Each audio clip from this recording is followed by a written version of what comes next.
Bonjour, je suis Jérémy et je travaille chez Falax Vision.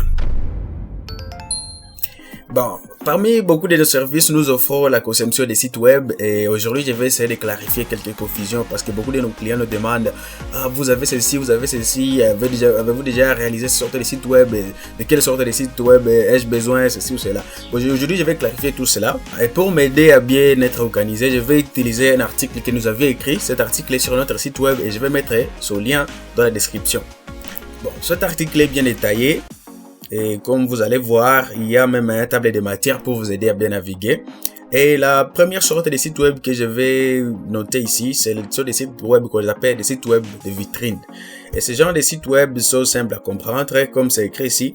Un site web de vitrine permet à une entreprise de présenter ses produits et services à ses visiteurs et clients potentiels. Les visiteurs peuvent apprendre à quoi s'attendre de la part de la compagnie, diverses offres ou forfaits et comment demander des devis. Donc, pour permettre aux utilisateurs de naviguer facilement dans le contenu, un site web de vitrine doit être très simple et ces sortes de sites web de vitrine ont généralement des pages suivantes. Une page d'accueil, une page de service, une page de portfolio ou les réalisations de la compagnie, des projets par exemple. Il y a aussi une page des activités. Il y a aussi une page de tarification ou prix des services différents.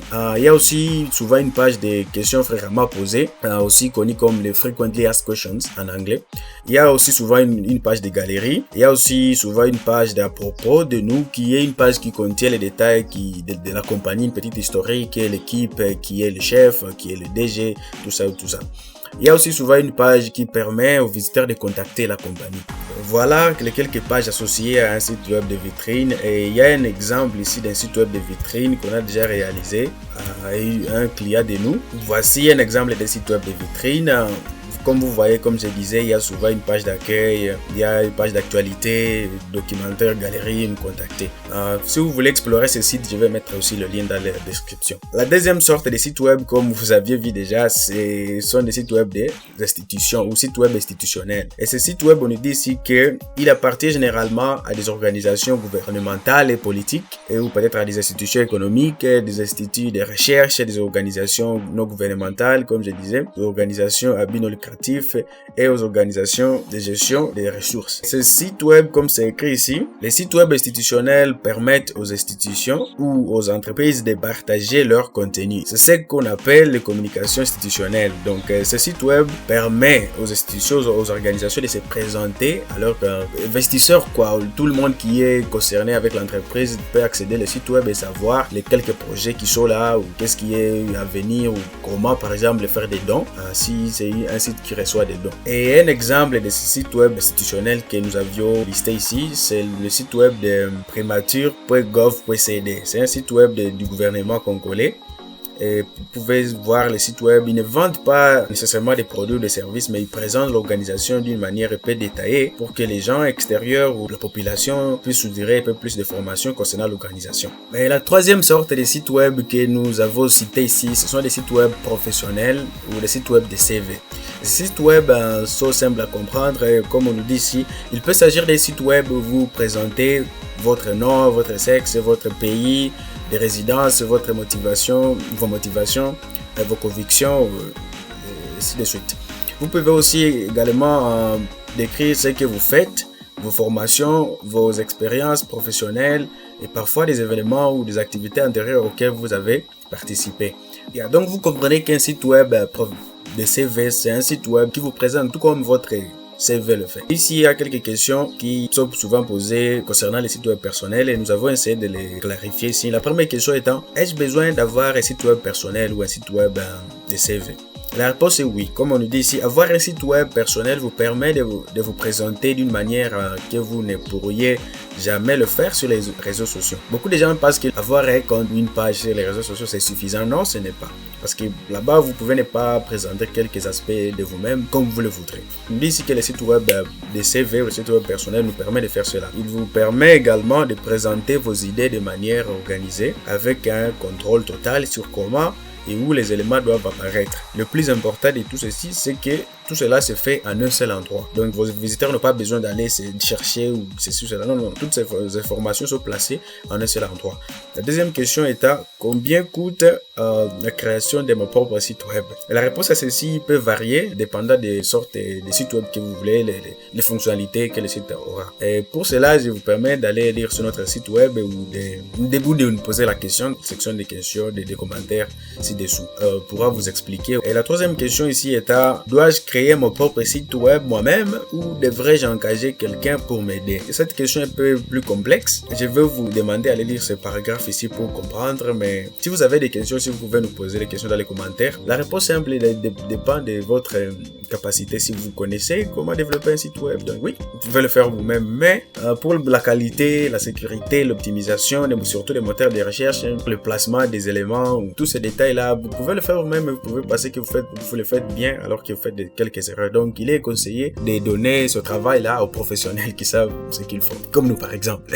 Nous pouvons vous aider très facilement et ça ne vous coûte presque rien. Et la quatrième sorte de site web qui est souvent interchangée avec les sites web personnels, on les appelle les sites web de portefeuille ou les sites web de portfolio. C'est presque des sites web, ça fonctionne comme des sites web personnels, mais focalisés sur votre travail, déjà vos réalisations précédentes. Si vous êtes un artiste, vous pouvez poster uniquement les affaires de travail. Donc vos réalisations, vos clients, vos tarifications, tout cela.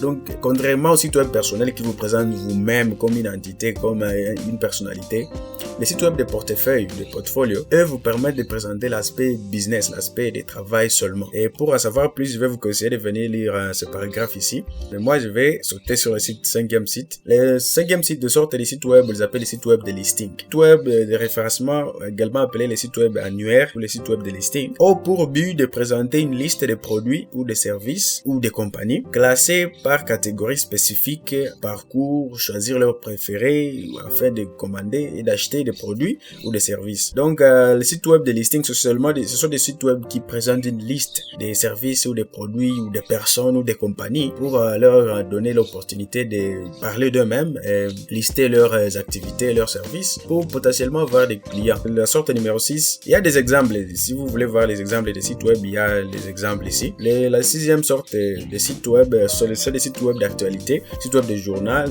ou sites web de formation. Bon, ici, je pense qu'il n'y a pas beaucoup à expliquer. Par exemple, les sites web de France 24 ou les sites web de Bloomberg ou les sites web de Okapi, Radio Okapi en RDC, radiokapi.net. Donc, déjà, des sites web là qui ont l'objectif de donner de l'information, des actualités à leurs visiteurs. Et si vous voulez voir un exemple, nous avons souligné les sites web de Radio Okapi. Vous pouvez cliquer pour aller voir. Mais aussi, la septième sorte ici des sites web que nous avions pointé, ce sont les sites web de commerce ou les sites web e-commerce. Leurs objectifs est souvent de présenter une liste de produits avec leur description, leur prix et tout ce qui est associé à ces produits-là, avec une fonctionnalité qui permet aux visiteurs d'acheter ces produits-là à partir des sites web directement. Numéro 8, les sites web, on les appelle des mini-sites web. Ici, on nous dit qu'il est appelé aussi one-page website. Les mini-sites web permettent de créer buzz autour d'un nouveau produit ou de présenter un événement de manière éphémère. Donc, les mini-sites web souvent sont éphémères d'une période. Elles peuvent être aussi là pour une longue période, mais souvent, c'est pour présenter l'information qui n'a pas besoin de beaucoup de détails. La neuvième sorte des sites web, des sites web de blog, des sites web ici que nous avons, par exemple, les sites web de Bennytalk.com. C'est notre partenaire et il poste des informations. Le but d'un site web de blog est toujours de publier des articles de manière organisée et régulière. On nous dit ils peuvent être éducatifs, informatifs ou des nouvelles, des trucs ou des petits secrets ou des astuces, conseils ou des articles de blog historiques par exemple, des messages comparatifs si vous voulez comparer un produit par rapport à l'autre ou un service par rapport à l'autre, une compagnie par rapport à un autre, un pays, tout ça si vous voulez comparer de quelque sorte des choses là dans un article, des publications d'avis ou des blogs fictifs par exemple, il y a une mini-série que vous postez, des histoires ou des historiettes aux gens, des articles répétés d'une manière régulière. Donc voilà, tout ça, on peut classifier dans les sortes des sites web, des blogs. La sorte numéro 10, ce sont des sites web des réseaux sociaux. Ici, je ne vais pas expliquer beaucoup ici parce que nous savons tous les réseaux sociaux.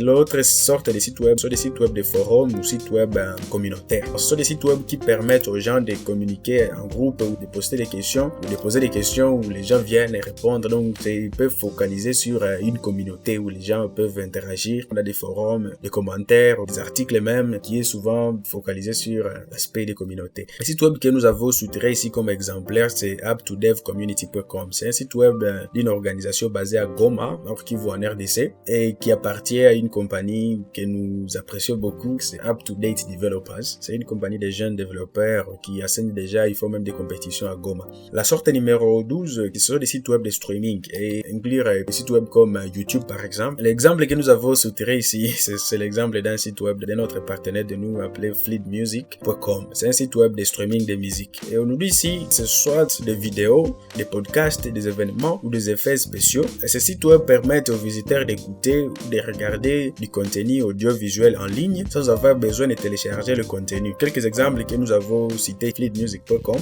youtube.com, spotify.com, soundcloud.com, Google Podcast. Il y a des liens sur tous ces sites-là. Vous allez aller voir comment ça fonctionne, comment ça ressemble. Donc, comme je disais, il y a ici une conclusion. On dit les types de sites web que vous choisissez de créer pour votre propre compagnie ou entreprise dépend entièrement des types de produits ou des services que vous proposez. Mais vous n'avez pas besoin de débattre à cette question parce que nous, Falax Vision, nous sommes prêts à vous aider.